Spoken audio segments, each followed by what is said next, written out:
Good afternoon, everyone. How are you today? Kindly, please all stand for a prayer. Who can lead the prayer? Yes, Miss Taika?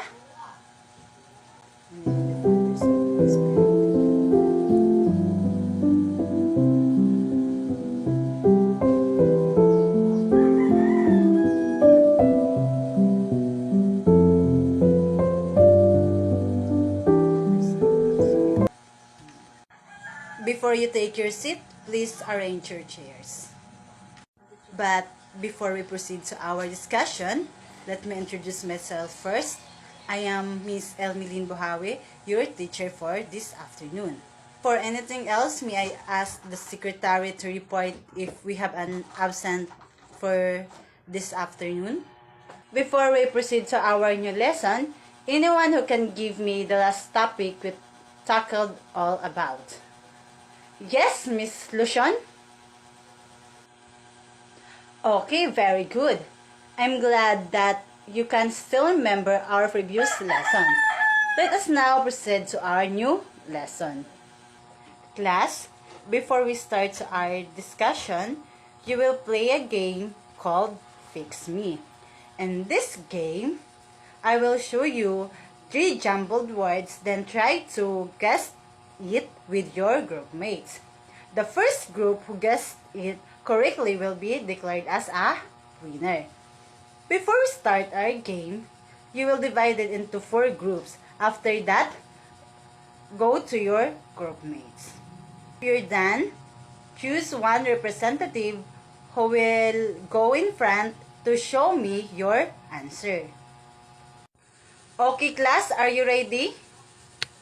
Okay, let's start in 3, 2, 1, go! Yes, group 1? Okay, group 1 got the correct words. Now, go back to your proper seat and let's start our proper discussion.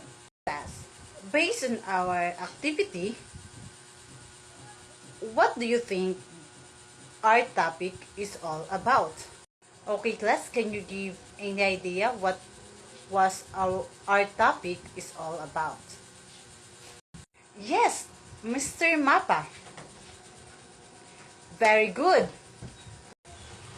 Miss Juntilia, another idea?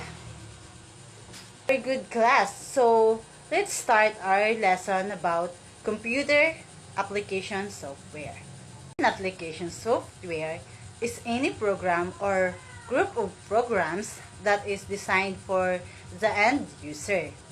Application software, also called end user programs. So, kasama na dito sa application software is yung database programs, word processors, web browsers, and the spreadsheets. So, did you understand what I said, class? Different types of application software, word processing software. This software enables the user to create and edit documents. The most popular example of this type of software is Word, WordPad, Notepad, and some other text editors. Pero sa atin, yung pinaka popular talaga na ginagamit natin is the WPS and the Excel. So, yun yung parang mas talaga sa atin na ginagamit natin. Database software. Database is structured collections of data. A computer database relies on database software to organize the data and the database user to achieve database operations. Database software allows the user to restore and retrieve data from database. MS Access is the best example of database software. So, ang database software, kapag may ginawa kang file na doon mo nilagay, kapag na-delete mo yun, is pwede mo pa siyang mabalik. gamit ang database software. Next is spreadsheet software. Excel, Lotus 123, and Apple Numbers are some example of spreadsheet software. Allows the user to perform calculation. They stimulate paperwork sheets by displaying multiple cells that make up a grid. So, ang example ng spreadsheet software is Excel and the Lotus 123 and Apple Numbers. So, ginagamit natin yung Excel para mas mapadali yung pag-calculate natin. Kasi sa Excel, ilalagay mo lang yung, kunyari, nag-grocery ka, tapos ilalagay mo lang yung presyo ng mga binili mo, is magtototal na siya. Next, we have the multimedia software. They allow the user to create and play audio and video media. They are capable of playing media files, audio converters, players, video encoders, and decoders are some forms of multimedia software. Example of this type of software includes Real Player and Media Player. So we also have presentation software. The software is used to display information in the form of slideshow is known as presentation software. This type of software includes the functions, namely and editing, that allows insertion and formatting text. Methods to include graphics in the text and functionally of executing the slideshow. Microsoft PowerPoint is the best example of presentation software. So, familiar naman kayo, di ba, class, sa Microsoft PowerPoint.